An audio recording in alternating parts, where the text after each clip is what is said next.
Jadi saya kadang-kadang mungkin saya akan ganti cara saya bicara. Kalau lagi ngadepin cebong, saya mungkin nggak pakai tata bahasa manusia gitu. Oke, dia baik, dia cerdas, dia pintar, dia lembut hati daripada Bung seperti Prabowo.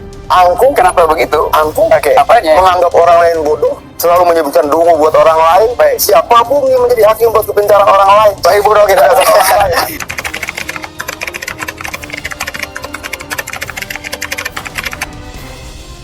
Seolah-olah marah, padahal sebetulnya minta disogok ulang oleh kekuasaan. Karena kalau mereka makin ngoceh, itu kasihan tuh anggaran negara dipakai lagi buat nyumpel mulut dan otak dungu mereka itu tuh. Jadi retorika yang dimainkan Rocky dan teman-temannya itu zoom in satu persoalan kecil, sesuatu dari sebuah gerakan, dari sebuah manuver, dari sebuah kerja. Saya lihat kayak gini Rocky ya, dia akan mengkritik debu di sepatumu. Dia akan zoom in debu di sepatumu, kotoran di sepatumu, tapi dia tidak peduli bahwa debu itu lahir karena Budi sudah melakukan perjalanan sekian kilometer untuk mencapai cita-citanya. Yang saya sebut supaya presiden revisi cara dia berpikir, revisi otaknya. Tapi kata revisi mungkin dianggap kasar. Oh, saya ganti sekarang nih. Saya minta agar presiden mengubah cara beliau berpikir. Lalu saya kasih catatan kaki. Mengubah dalam bahasa Inggris artinya revised. Dan bahasa Indonesia sinonimnya revisi, sama juga tuh. Jadi mereka marah karena saya pakai kata revisi. Padahal presiden bilang revisi, maka saya pakai narasi dia. Ya revisi juga cara Anda berpikir. Karena itu di musim hujan kodok makin peka itu dengan kata-kata. Padahal mereka nggak bisa berkata-kata sebetulnya. Kita mau aja presiden untuk bergabung menjadi penyelamat Indonesia. Kita bukannya jadi Anda hanya akan mengacaukan suasana aja, hanya ingin cari panggung Anda ini saya lihat. Dan sebelumnya saya gak kenal orang ini, saya baru tahu sejak ditampilkan di ELC. Dan selalu saya cari panggung, selalu mencerca pemerintah. Itu aja yang saya lihat. Jadi malas gitu kalau saya tuh debat, apalagi diskusi dengan orang macam ini. Data yang keliru tidak pantas dibicarakan di tempat ini, Rocky. yang Anda sebut sebagai diskriminasi. Kamu tadi keliru memahami datanya. Yang Anda sebut sebagai diskriminasi, kamu ngotot pada data yang salah. Saya kira cukup. Data yang keliru tidak pantas dibicarakan di tempat ini, Rocky. Menghakimi tentang Jokowi tidak suka baca, menghakimi bahwa Jokowi tidak otentik. Itu bukan menghakimi, itu faktanya. Menghakimi karena Bung tidak mengikuti kehidupannya 1x24 jam. Dia sendiri mengatakan saya tidak pernah membaca sesuatu yang tidak mungkin dong. Bagaimana dia akan lulus kuliah kalau tidak membaca? Salah satu contoh bisa aja. Jadi profesor aja tanpa membaca bisa beliau. Tidak bisa dong. Artinya kita harus hormati juga mekanisme pendidikan dan prosedur kurikulum pendidikan kita. Itu maksudnya gini, berhentilah menghakimi orang. Ini bukan menghakimi. Berhentilah menghakimi orang karena bukan, ini menghakimi. Ini menghakimi orang dan menurut saya berhenti. Kenapa? Anda tidak diangkat oleh siapapun untuk menjadi hakim bagi siapapun. Itu pertama. Terus kedua, dengan hal yang buruk nih. Kita bicara komentar ya Bung Adian. Mengomentari orang juga tidak perlu menjadi hakim. Kenapa? Dia tidak hidup setiap hari dan itu.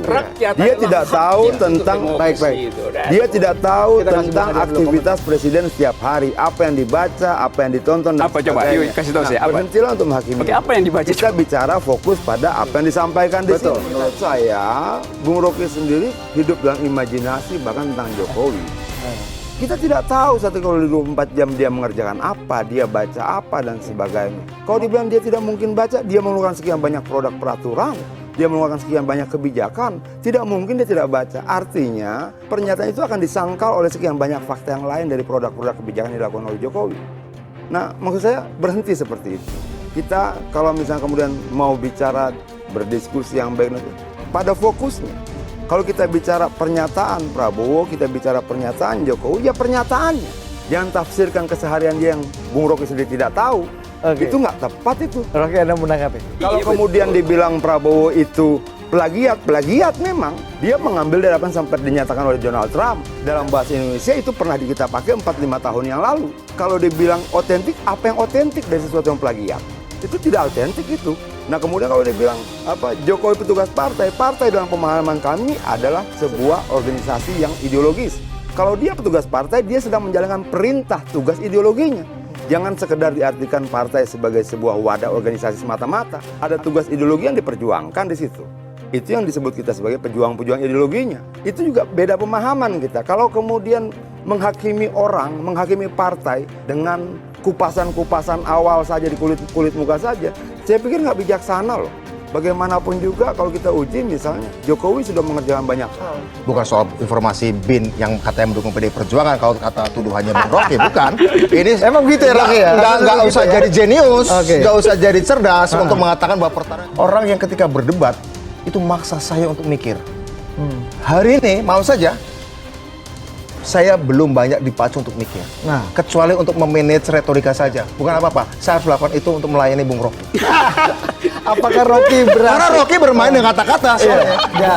Bukan dengan fakta. Apakah Anda sekarang berperan masalah? Soal Sontoloyo itu memperlihatkan bahwa ada tim yang nggak mampu untuk mengurus substansi, sehingga yang keluar adalah sensasi. Kata Sontoloyo tuh, sehingga itu Kalau kita berbicara, Sontoloyo itu adalah 0,01% dari retorika Pak Joko Widodo. Kalau kita lihat, kan adalah presiden, itu jadi 112%. coba saya ingatkan ketika seorang Bill Clinton mengatakan, ketika dikritik, it's about economy stupid, it's about economy stupid. Iya. Ingat nggak? Bill Clinton mengatakan Tahu itu. saya. Ya artinya apa? Ini Bandingkan retorikanya dengan bobot dari lain. stupidity dan Sontoloyo itu. Saya ingin mengatakan bedanya bahwa timnya yang dalam politik Rocky itu ada kasih duanya, kesempatan dulu. substansi dan esensi. Tapi Rocky tidak pernah mengkritik substansi. Dia hanya bermain di kata-kata. Dia bermain dari satu kata ke kata lain, beranak pinak ke kata lain. Yang itu derivasinya sudah sekian dan itu jauh dari realita. Contoh, Sehingga perdebatan ada nggak saya publik, dengar? Siapa yang dengar Bung Rocky kritik soal dana kelurahan? boleh saya kasih ke Saya ingin dengar Bung Rocky kritik soal misalnya bicara soal revolusi industri keempat yang sering Oke, kata saya Pak kasih Jokowi kritik itu. sekarang kalau mau. Tapi belum pernah kan? Sekarang saya Ya, kasih. saya pancing ke gitu. Kalau mulai sejak sekarang saya minta Anda Sekarang, begitu jadi sedikit sebentar. ya. Dalam politik itu ada namanya logika, ada namanya emosi. Dua-duanya. Baik. Saya nggak menafikan emosi ya. Baik. Tapi bukan soal Bung Rocky, ada banyak yang lain, Fadli, Fahri, dan beberapa orang yang sebenarnya saya kenal punya kapasitas untuk sedikit menggunakan otaknya dengan rasional. Mereka simpan itu entah disimpan untuk tahun kapan. Kalau Saya nggak tahu. Rocky gimana menurut Anda? Rocky menurut saya udah kecapean berpikir. Akhirnya sibuk menjadi penghujat. Oke. Rocky udah kebiasaan Oke. berpikir menurut saya. Ya, kasih kesempatan untuk di mana-mana tuh. Bagaimana aku mau kata aspal yang mangkrak? Iya, susu itu adalah hak Enggak. berubah jadi aspal. Enggak, Karena bagaimana orang kau bisa mengatakan susu jadi aspal yang mangkrak, kemudian ketika yang terjadi adalah mangkraknya berpikir oposisi yang di sana Oke. juru bicara Rocky. jadi metafor sekecil itu you nggak bisa bedain. Ada trade off antara kalau Metafor itu bukan cuma estetis, ada logis juga dong. Ya, Harus logis juga ya dong. karena itu ini logisnya sekarang. Logisnya di mana? Oke, Iya, saya tarik silakan. logikanya. Baik, Rocky silakan. Bagaimana kau Infrastruktur. menjelaskan berkurangnya Sehingga- koefisien Gini ya, sehingga pertama di era Oke. reformasi enggak gini Oke, bagaimana koefisien Anda Gini, saya menjelaskan terangin. koefisien Gini berkurangnya terangin. ketimpangan enggak saya mengatakan bahwa jangan gini, cara berpikir Rocky adalah begini sini saya kasih tahu saya sering bicara itu misalnya contoh sama dengan Oke. logikanya seperti dikatakan Sandi Bulia bertengkar dengan suami di Pekanbaru Yes. terharga bahan sembako yang padahal itu menurut indikator tidak benar seperti itu. Oke. Oke, tempe tipis ATM. Ini kan sama seperti ketika Trump mencurigai satu orang Amerika yang menikah dengan Muslim dan kemudian dihubung-hubungkan dengan terorisme dan ancaman Islam untuk dia mencari dukungan politik. Dan ingat, itu memang sebuah retorika yang memang diakui palsu terus-menerus, tapi memenangkan. Nah, saya khawatir retorika yang dimainkan Rocky dan teman-temannya itu zoom in satu perusahaan kecil sesuatu dari sebuah gerakan, dari sebuah manuver, dari sebuah kerja. Saya lihat kayak gini Rocky ya. Dia akan mengkritik debu di sepatumu. Dia akan zoom in debu di sepatumu, kotoran di sepatumu, tapi dia tidak peduli bahwa debu itu lahir karena Budi sudah melakukan perjalanan sekian kilometer mencapai cita-citanya. Oke. Yang milih rakyat, yang evaluasi rakyat dong. Bukan perorangan, di sini ini negara, bukan milik satu orang. Kecuali dia merasa negara ini miliknya. Yang menjadi tidak wajar kalau kemudian ada para mantan yang tidak kehilangan kekuasaan. Bagaimana menjaga Pancasila gampang, berbuat baik aja. Sama seperti yang Gus Dur katakan, kalau kita berbuat baik pada orang-orang tidak akan pernah tanya apa agama, apa sukumu, dan apa ideologi. Kalau memang kemudian Pancasila itu kita yakini sebagai sebuah kebenaran dan sesuatu yang baik buat bangsa ini, ya kita berlomba berbuat baik saja. Jangan pakai kekerasan terhadap rakyat, jangan pakai kekerasan terhadap orang lain dan sebagainya. Jangan main pukul sana, pukul sini dan sebagainya. Bahwa kita menjaga Pancasila dengan satu cara, perbuatan baik dari sesama. Nah, orang tidak pernah tanya pada kita seberapa besar kebenaran yang kau bawa di pundak, tapi seberapa besar kekuatan yang kau miliki. Rumusnya sederhana. Makanya Bung Karno katakan, politik itu cuma dua, membangun kekuatan, menggunakan kekuatan, tidak lebih. Anda ini sudah menyimpang dari konteks. Kan itu Sandi dulu. saya mau fair, Tema saya kita nggak malam saya ini tidak adalah terjebak kaitan dengan ya penegakan juga saya hukum tanya kok dan bagaimana HAM. Dan kalau Anda ini sudah berandai-andai semua, seandainya, sementara KPU sudah membuat ketentuan yang ada andai-andai, Urusan tidak KPU saya nggak masuk dalam perdebatan.